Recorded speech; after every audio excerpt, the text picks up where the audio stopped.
نحن نقص عليك أحسن القصص بما أوحينا إليك هذا القرآن وإن كنت من قبله لمن الغافلين.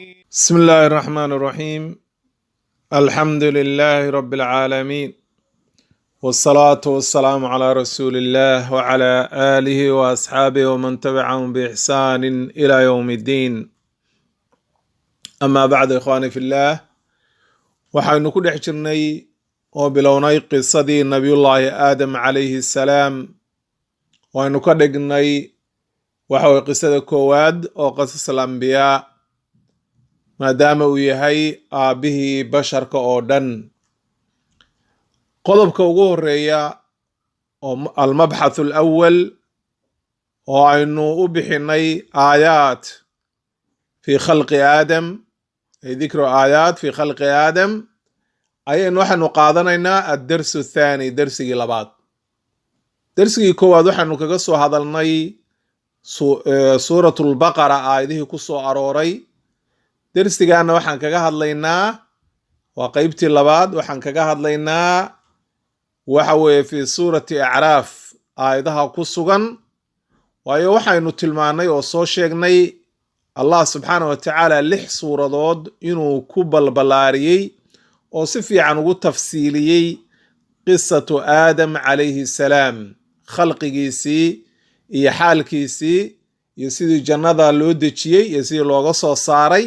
inuu ilaahay 6 suuradood ayuu kaga hadlay. suuratu lbaqara ugu horeysa, acraaf baa ku xigta, suuratu lxijri, israa, daaha, saad. suuradahaasoo dhan baa ilahay kaga hadlay. suuradaha kalena aayad iyo meelo yar baa lagu ishaaraa. marka 6daas ayaynu soo qaadanaynaa. marka hore aayadahooda tilmaamaynaa ayaynu niri, kabacdina waa tafsiilinaynaa. qaala allahu tacaala, ilahay waxau yidhi fi suurati acraaf, walaqad khalaqnaakum thumma sawarnaakum thumma qulnaa lilmalaa'ikati isjuduu liaadama fasajaduu ilaa ibliisa lam yakun min asaajidiin. allah wuxuu halkaa inoogu tilmaamay isagoo belo-aadmiga la hadlaya, walaqad khalaqnaakum. culammadu waxay yidhahdeen ay waxaanu abuurnay aabihim aadam ayaan abuurnay. thumma sawarnaakum waa suuraynay, ay aadam baan suuraynay. marka khitaabku dadku ku dhacayaa, laakiin muraadku waa khalqigii nabiyullaahi aadam bay dhaheen culummadu. thumma sawarnaakum, ile mar haddii aabbahaa la abuuray, dee adigana aabbahabaad ka timid, waa adoo lagu abuuray oo kale. thumma sawarnaakum waa suuraynay oo waa ida suuraynay, ay aadam ayaan suuraynay. thumma qulnaa lilmalaa'ikati isjuduu liaadama. thumma waxaanu niri qulnaa, markaanu abuurnay oo aan suuraynay oo aan naftii lagu afuufay, ayaa la yidhi malaa'igtii usjuduu liaadama, aadam u sujuuda. fasajaduu, waa ay sujuudeen. thumma qulnaa lilmalaa'ikati isjuduu liaadama fasajaduu ilaa ibliisa lam yakun min asaajidiin. ibliis maahae malaa'igtii waa sujuuday. ibliisna malaa'igta ka mid ma ahayne meeshuu joogay, oo isagu waa min aljinni, waxa weeye jin weeye, shaqana kuma leh. qodob dhan baan ku caddayn doonaa inuusan malaa'igta ka mid ahayn, laakiin meeshuu joogay oo amarkii dadkii la siiyey ayuu ka mid ahaa, sida allah aayadda dambe ku tilmaamayo. marka lam yakun min asaajidiin waana inay ku soo marnay fi suurati albaqara, ilaa ibliisa abaa wastakbara wa kaana min alkaafiriin. waa uu diiday inuu sujuudo. ilaahay baa ibliis la hadlay marka. qaala, ay allah waxa uu yidhi, maa manacaka, maxaa kuu diiday, anlaa tasjuda id amartuk. marka ilaahay baa amray, oo sida malaa'igta loo amray inuu sujuudaan ayaa isagana loo amray. marka maa manacaka, maxaa kuu diiday, anlaa tasjuda id amartuk. halkan waxaa la geliyey laa baa la geliyey, anlaa tasjuda baa layidhi. laakiin fi suurati saad iyo waxa lama gelin laadaas, oo waxaa la yidhi maa manacaka an tasjuda limaa khalaqtu biyaday. marka culummadu waxa ay leeyihiin laba dariiq bay maraan. qaar waxay leeyihiin laadu waa ziyaada, oo waxa weeye waa ziyaadatun lita'kiid, waa adkayn la adkaynayo, ayaa lagu ziyaadiyey macnuhu waxa weeye waa aayadda fi suurati saad oo kaleo maa manacaka an tasjuda wey. laakiin ibnu jariir waxa uu isagu doortay imaam almufasiriin inay si kale loo fasirayo waxaa macnuhu u dhacayaa maxaa kugu xambaaray oo kugu kalifay inaad sujuudi weydid, macnaha sujuudda aan ku amray inaad diidid maxaa sabab kuugu ah oo kugu xambaaray. marka laada sideeda ayuu nafyi uga dhigaya, allaa tasjuda ay maxaa kuu diiday oo kugu xambaaray inaad sujuudid, id amartuka markii aan ku amray. marka amarkii malaa'igta la siiyey isagana waa la siiyo, id amartuka bay allah subxaana wa tacaala. ibliis marka waxa uu caddeeyey sababtii ku kaliftay iyo wixii ku xambaaray ayuu caddeeyey. markuu yidhi allah maa manacaka anlaa tasjuda id amartuk qaala ana khayru minhu khalaqtanii min naarin wa khalaqtahu min tiin buu yidhi. marka waxa uu caddaystay faankiisii uu u fahmayey aadam. anaa khayru minhu buu yidhi, anaa ka khayr badan, kanaad itiri u sujuud aniga ayaa ka khayr badan. oo maxaad kaga khayr badan tahay? khalaqtanii waxaad iga abuurtay aniga min naarin dab ololayaad iga abuurtay, wa khalaqtahu aadanna waxaad ka abuurtay min tiinin dhooba ayaad ka abuurtay.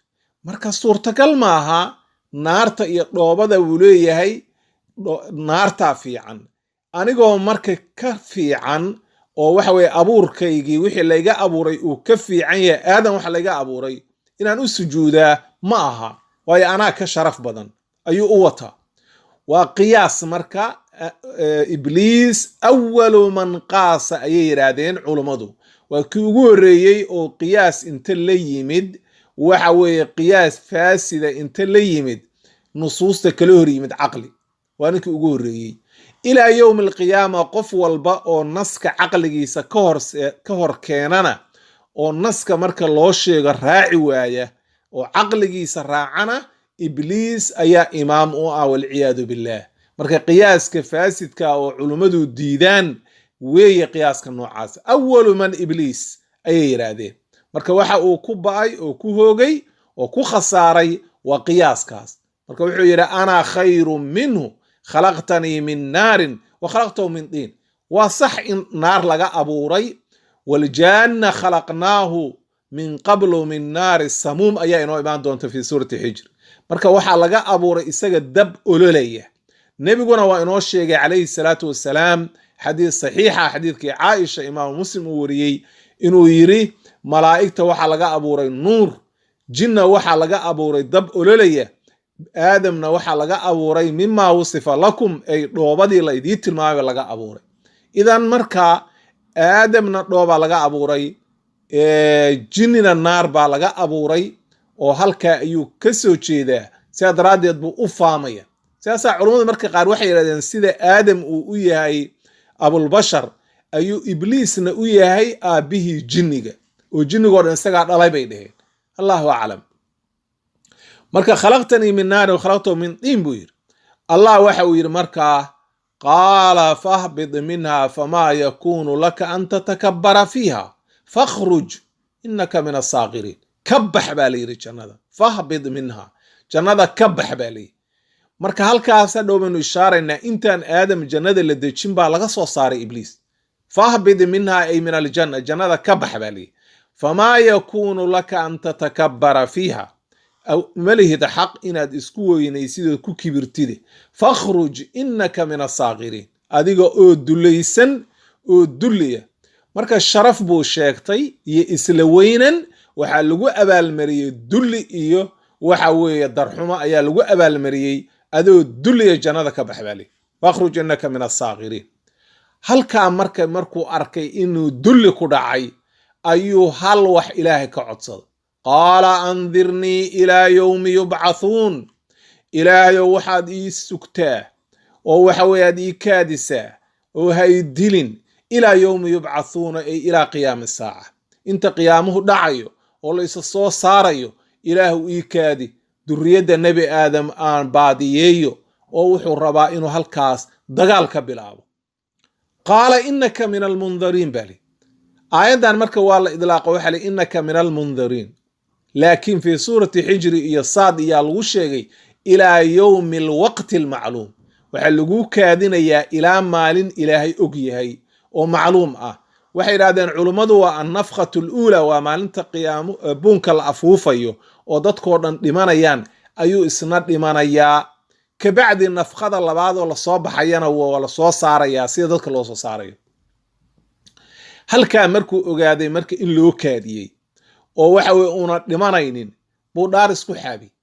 qaala fa bimaa aqwaytanii laaqcudanna lahum siraadaka almustaqiim. ilaahu ballan waxaan ku qaaday buy, maadaama anigii aadi dhumisay oo sababna uu iigu noqday aadam sujuuddiisii aan diiday, ballan waxaan ku qaaday anna inaan dhumiyo durriyaddiisa. la aqwiyannahum ajmaciin, kulligood inaan dhumiyo durriyadda nebi aadam. aadam ma dhumin karo, laakiin durriyaddiisa inaan dhumiyaa ballana oo aan naar ku guro anna oo ay naar ila galaan. mujeda thumma la aatiyannahum, wuxuu yidhi fa bimaa aqwaytanii, ballan waxaan ku qaaday, fa bimaa aqwaytanii la aqcudanna lahum siraadaka almustaqiim, jidkaaga toosan baan u fariisanayaa buy. waa jidkii lagu badbaadayey oo diintan ka hor istaagaya. thumma la aatiyannahum min bayni aydiihim wa min khalfihim wa can aymaanihim wa can shamaa'ilihim walaa tajidu aktarahum shaakiriin. waxa uu yidhi waxaan u fariisanayaa hortooda, gadaal, midig, bidix, maba helaysid wax kugu shukriya, akarkooda anaa kaxaysanay. waa sida maanta ay tahay oo kaxaystay wey. cabdullahi ibni cabaas waxa uu ku fasiray min bayni aydiihim, ay aakhiro ma jirta ayaan ka dhaadhicinaya. laa bactha walaa qiyaama walaa aakhira ma jiraan, walaa xisaab waxa ma jiraan baan odhanayaa buy. oo waxaan ka dhaadhicinayaa inaan wax idaka horreeya jirin, oo adduunyadan waa la noolaana waa la dhimanaya bes wa wixii ka horreeyo ay u socdeen oo dhan shaki baan ka gelinaya. waa kow. gadaal baan kaga imaanayaayo adduunyadan jeclaysiinaya oo waxaan odhanayaa adduunkan keliya weeye noloshuya, ka raaxaysta. midigtaan uga imaanayaa wa can aymaanihim, wuxuu yidhi cabdullahi ibni cabaas, ay xaqa ayaan ka celinayaa. wixii wanaag ahaa oo acmaashii saalixayd oo hadhow midigtooda lasoo dhigi lahaa ayaan ka hor istaagaya oon shaki ka gelinaya.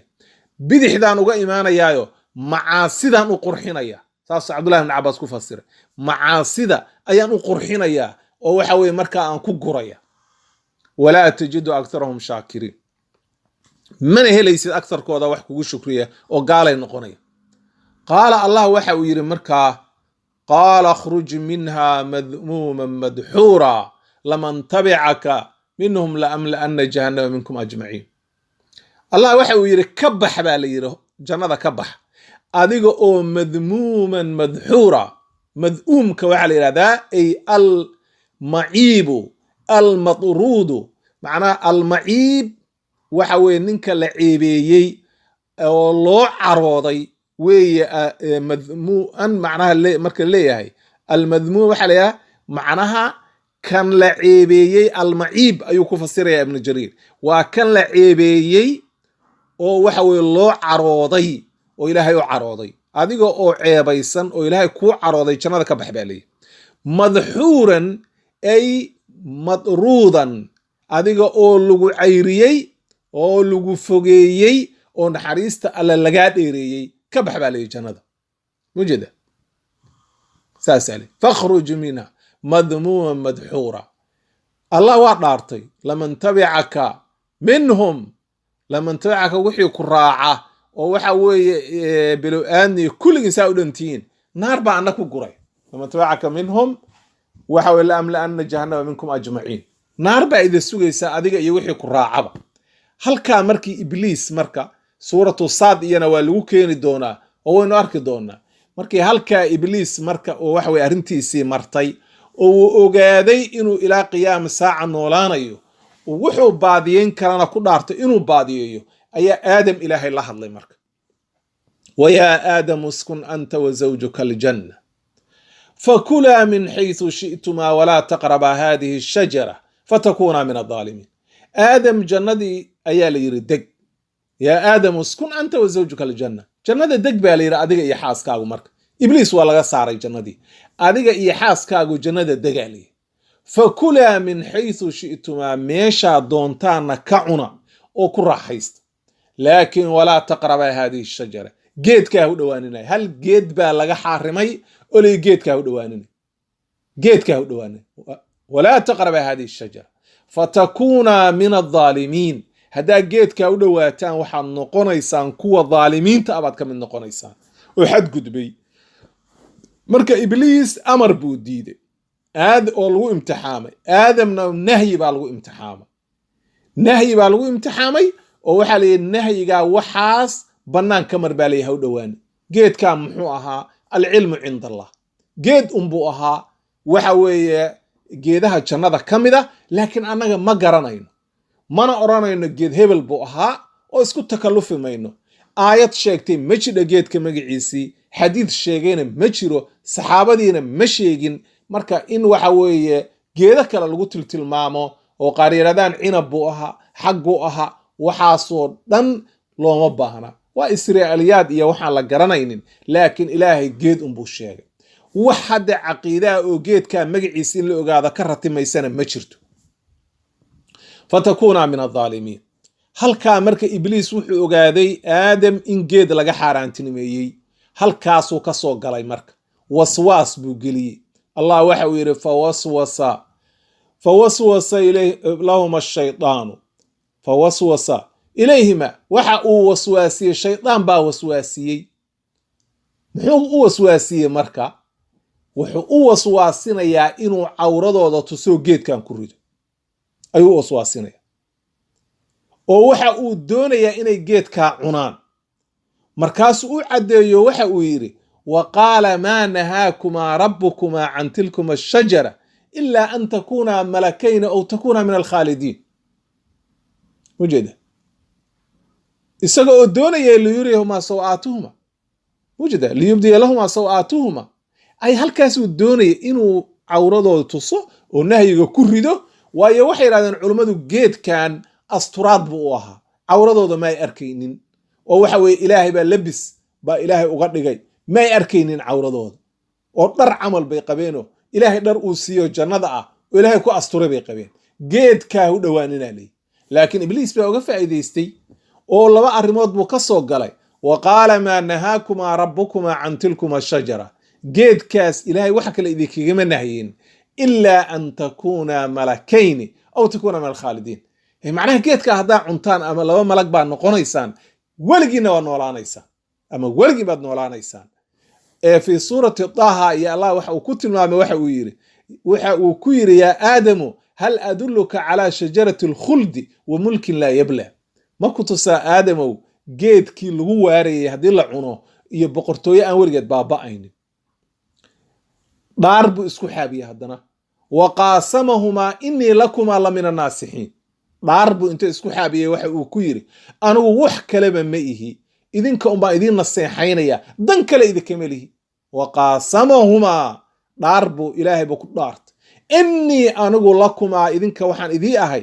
la min annaasixiina kuwa idiin naseexaynaya aniga dan kale idinkama lihi wuxuu yidhi cabdullaahi ibnu cabbaas iyo salafkii iyo kulli waxay dhaheen macnaha waxa uu ku kadsoomay aadam dhaartii uu ilaahay ku dhaartay oo aadam wuxuu islahaa qof ilaahay been ku dhaaranayaa ma jiro marka dhaarba isku xaad masaga isagoo waa gaaloobay ma kala jecla dhaarba ugu dhaartay wa qaasamahumaa inni lakum alla min annaasixiin fadallaahumaa biguruur fadallaahumaa waxay yidhahdeen culummadu dallaa macnaheedu waxa weeye ay wuxuu ka soo dejiyey mansiladii iyo janno meeshii uu joogay ayuu ka soo dejiyey fadallaahumaa biguruur macnaha raaxuu ku noolaa jannuu ku jiray cawradiisa u asturnayd geedkii markuu cunay oo waxa weye geedkii cuneen ayuu dhibaatadan ku sameeyey markuu u dhaartay waqaasamumaa inni lakum la min annaasixiin fadallaahumaa biguruur guruur buu ku sameeyey waa kediyey falamaa daaqa ashajarata badat lahumaa sawaatuhumaa wadafiqaa yakhsifaana calayhimaa min waraqi aljanna mar alla markay geedkii dhadhamiyeen ayaa badat lahumaa sawaatuhumaa assawa waxa weeye waa cawrada waay alcawra cawradoodiiba u muuqatay markaasuu qof walba geed isku maray oo caleentii geedka falamaa daaqa ashajara badat lahumaa saw-aatuhuma wadafiqaa waxay gudagaleen ay sharaca oo kale weye waxay gudagaleen waxa ay sameeyeen inay isku dhadhajinayaan waxa weeye min waraqi ljanna waxa weeye geedihii ay min waraqi shajari ljanna ayay yidhahdeen culummadu macnaha geedihii jannada caleemahoodii buu qof walba cawradiisii saarsaaray ilaa cawradii baa muuqatay min waraqi ljanna ilaahay baa u dhawaaqay markaa wanaadaahumaa rabbuhumaa alam anhakumaa can tilkuma ashajara wa aqul lakumaa ina ashaydaana lakumaa caduwun mubiin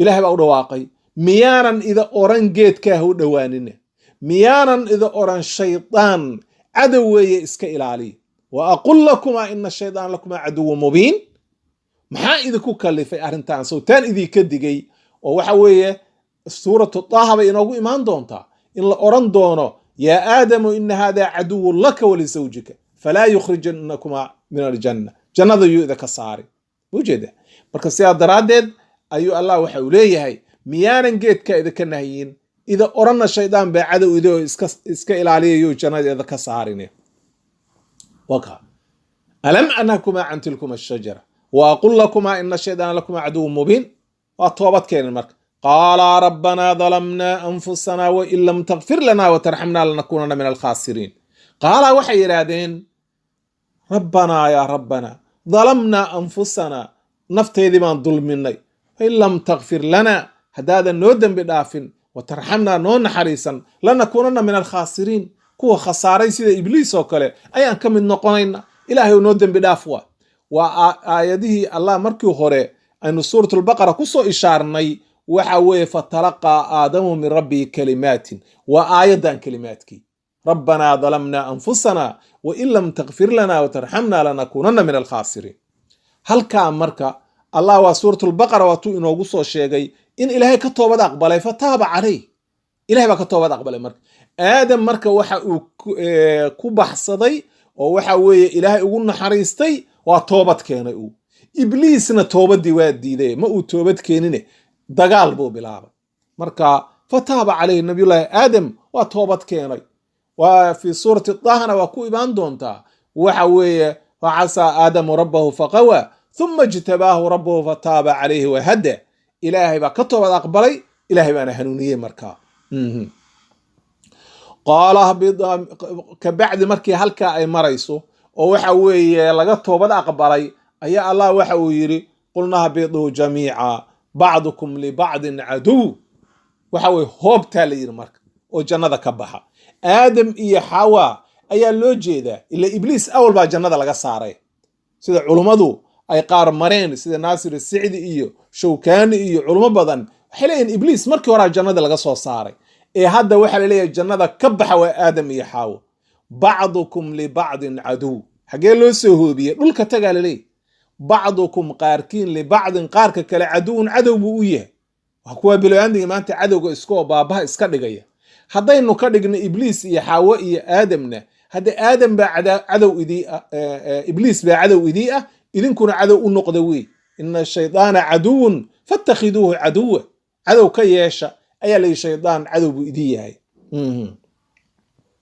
allah waxa uu yidhi walakum fi lardi mustaqarun wa mataacun ilaa xiin dhulka waxa aad ku leedihiin istiqraar deganaansho iyo makaanulqaraar macnaha meel aad ku sugnaataan oo iidan waxa weye ku dhaqantaan oo ku intifaacdaan ayaa dhulka ku leedihiin ilaa iyo goorma ilaa xiin ay ilaa waqtin macluum waa laba arrimood bay ku dhacaysaa bay culummadu qof walba ilaa geeridiisu intaa imaanayso dhulka ayuu waxa uu ku leeyahay sugnaansho iyo waxa weeye raaxaysi ama ilaa qiyaami saaca qiyaamuhu inta uu ka dhacayo oo haddii qiyaamihii dhaco haddee waxa weeye dadkoo dhanba arrintoodii waa dhammaatay oo markaa qiyaama dhacay halkaas ayaa marka waxa weeye la wada aadaya aakhiro ayaa la wada aadaya wa mataacun ilaa xiin halkaas ayaad ku leedihiin qaala fiiha taxyawna wa fiiha tamuutuuna wa minhaa tukhrajuun dhulkaas ayaad ku noolaanaysaan baa leeyi waad joogaysaan iyaga ayaad ku dhimanaysaan aayadda fii suurati daaha ilaahay ku caddeeyey minhaa khalaqnaakum wa fiiha nuciidukum wa minhaa nukhrijukum taaratan ukhraa iyada ayaanu idinka abuurnay dhulka oo aadam ciid baa laga abuuray iyada ayaa laydinku xabaalaya iyada ayaa laydinka soo saaraya marka qaala fiiha taxyawna wa fiiha tamuutuuna wa minha tukhrajuun labada aayad oo isku macno weeye calaa kulli xaal khulaasada waxa weeye fii suurati acraaf aayadahan ilaahay inoogu caddeeyey wuxuu waadix inooga dhigay cadaawadda uu ibliis inoo hayo iyo dagaalka uu la galay aadam calayhi salaam iyo dhibaatada uu ku sameeyey inuu sabab ugu ahaa jannadii in laga soo saaro oo dhulka la keeno oo dhibaatada iyo mashaakilka dhulka yaalla uu aadam la kulmo ibliis ayaa sababtaasoo dhan keenay ilaahayna waa uga digay aadam markii hore laakiin aadam